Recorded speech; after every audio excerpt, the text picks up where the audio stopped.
Ok amigos, ¿cómo están? Un capítulo más de la Unplugged. Hoy estamos con una profe que es fuera de serie. Es profe preparadora física del seleccionado de España de rugby 15 y rugby 7. La profe Mar, ¿cómo estás? Hola Eduardo, ¿qué tal?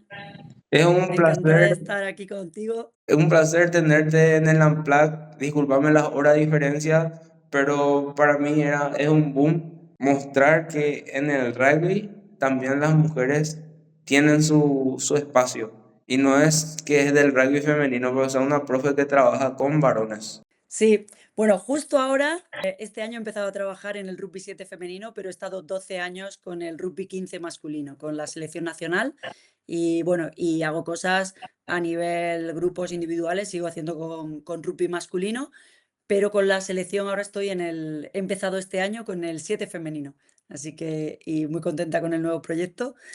Pero bueno, sí, bueno, al final son deportistas, eso para mí es adaptarte a los deportistas con las particularidades que tienen. Profe, contame algo. ¿Cómo inició tu gusto por la preparación física? Pues nada, cuando hacía atletismo y no sé, con 12, 13 años me compraba revistas de atletismo y lo primero que miraba pues eran los entrenamientos, más que los resultados de las competiciones o las entrevistas a los atletas, que solo miraba más tarde, pero lo primero que buscaba eran los entrenamientos porque me gustaba mucho cómo los entrenamientos podían cambiar los resultados, el rendimiento y bueno, y cómo podían cambiar cosas. Creo que, Y yo creo que eso fue, creo que somos de la generación que sí, compraba revistas para los sí, entrenamientos. sí, sí, totalmente.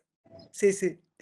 Bueno, yo sigo comprando libros porque me encanta subrayar y bueno, compro también algunos en digital, pero sí compro libros de papel aún porque me encanta esa sensación de leer, subrayar, poner post-it y bueno, y llevármelo a cualquier sitio sin tener que llevar algo de conexión. Entonces, bueno, eso todavía lo disfruto muchísimo. Y sí, y sigo comprando libros de entrenamiento, por supuesto. Ahora no solo de cosas que tienen que ver con la preparación física, sino también compro cosas de juego para saber más sobre eso también. Vamos a hablar de rugby. ¿En qué sueles basar tu metodología de entrenamiento? Depende del seleccionador con el que trabajes, del staff con el que trabajes, pues me adapto un poco a cuáles son sus objetivos, ¿no? Entonces, por ejemplo, durante la temporada pasada, para Pablo Bouza, que era el seleccionador, que sigue siendo el seleccionador de España, lo que quería era mejorar las aceleraciones y mejorar el tiempo de levantarnos del suelo, que eran dos objetivos súper claros. Y con la entrenadora del Rugby 7 lo que ella quería era mejorar la fuerza para mejorar los contactos.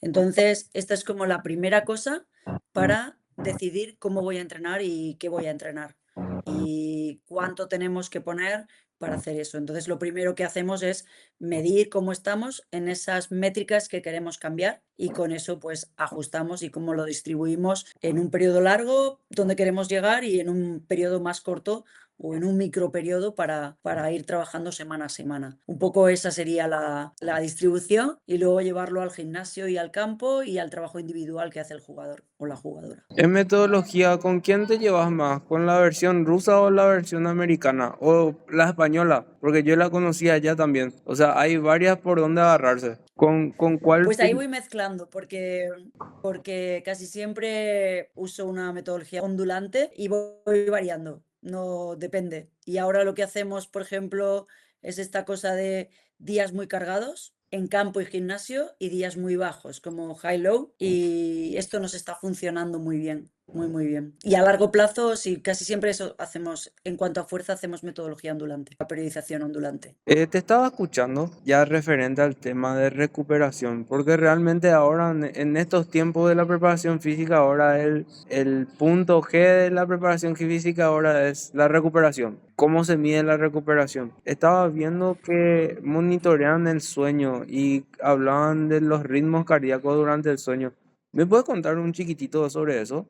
Sí, en el rugby 15 masculino no lo hemos usado nunca, pero en el rugby 7 sí, tanto masculino como femenino. Y lo que se mide es la variabilidad cardíaca. Cuanto más variabilidad cardíaca hay durante el sueño, mejor recuperas, porque tu sistema parasimpático está funcionando bien. Significa que tu sistema parasimpático está haciendo su trabajo de que todos tus tejidos se estén reparando durante el sueño, que es cuando se tienen que reparar. Y entonces, bueno, pues llevan unos relojes y donde monitorizan todo eso durante el sueño. También o sea, también estos relojes miden la calidad del sueño, cuántas veces se ha despertado y todo esto, pero a veces son relojes, a veces la pulsera esta que lo mide. En el rugby 7 masculino han probado el anillo también, pero depende de lo que tengamos en ese momento por patrocinio o porque nos lo dejan en ese momento para hacer algún estudio. Ahí lo que a veces el contra de esto, bueno, tiene muchos pros porque es carga interna y puedes ver cómo recuperan, pero el contra es que a veces los resultados de esto condicionan un poco al jugador. Es decir, el jugador que su reloj le dice que tiene una variabilidad cardíaca baja, piensa que no ha recuperado bien y ya le condiciona mucho el día. Entonces, depende de lo mental que sea ese jugador, nos sirve o no. Por eso todos los datos hay que meterlos dentro de un contexto siempre. Y bueno, pero ahora mismo eso, y bueno, nosotros nunca hemos medido cortisol, pero sí tenemos otros amigos de otros deportes que están midiendo cortisol también para ver cómo han recuperado y cómo están de preparados para el partido. ¿Usan plataformas para medir también la fatiga? Sí, usamos plataforma como entre 2 o 3 veces a la semana y en el último estímulo antes del partido para ver cuánto ha cambiado, sobre todo las medidas que tienen que ver con la reactividad, cuánto ha cambiado antes del partido, si está fatigado o no, como un readiness. Y antes de usar las plataformas usábamos un test de 5 metros, porque vimos que nuestra técnica en salto no era muy buena y a veces cambiaban mucho los valores por la técnica de salto. Entonces, hacer 5 metros al máximo no es cansado y al final lo sabe hacer todo el mundo.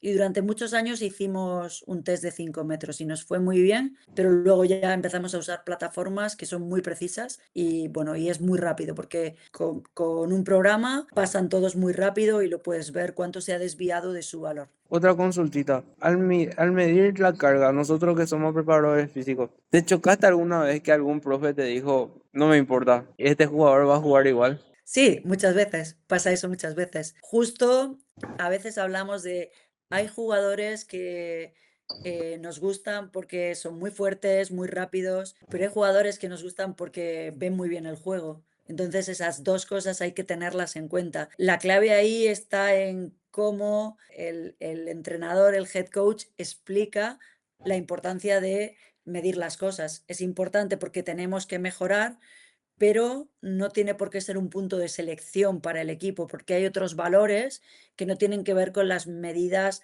absolutas de la preparación física.